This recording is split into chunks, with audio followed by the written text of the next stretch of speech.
भारतात आयफोनच्या निर्मितीऐवजी अमेरिकेत उत्पादन वाढवा, डोनाल्ड ट्रम्प यांचा ॲपलचे सीईओ टिम कुक यांना सल्ला.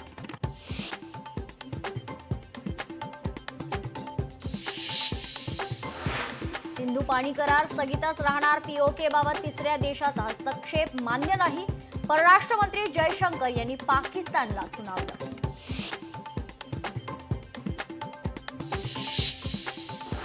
वक्फ सुधारणा कायद्याला आव्हान देणाऱ्या याचिकांवर 20 मेला सुनावणी होणार, सर्वोच्च न्यायालयात सुनावणी पार पडणार.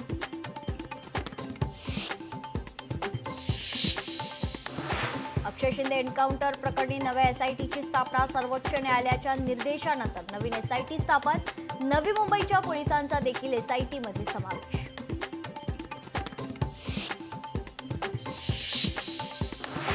बीडमध्ये अवकाळी पावसाची हजेरी, माजलगाव वडवणी परिसरात जोरदार पाऊस, तर पावसामुळे शेतकऱ्यांचं मोठं नुकसान.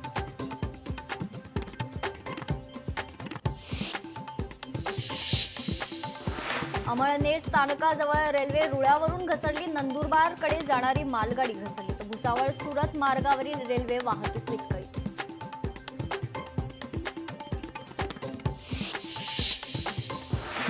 मित्रांसोबत पार्टी करणं महागात, मालेगावात मित्राच्या उठले जीवावर, ओवाडी नाला ते दरेगाव हिल टेकडीकडे जाणाऱ्या रस्त्यावर मिळाला मृतदेह.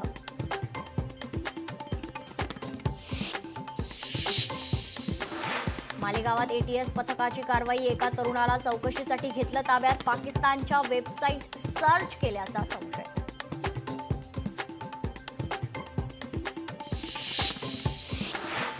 अहिल्यानगरमध्ये 13,75,00,000 रुपये किमतीचे टेम्पोतून अंमली पदार्थ जप्त, आरोपीला पोलिसांनी घेतलं ताब्यात.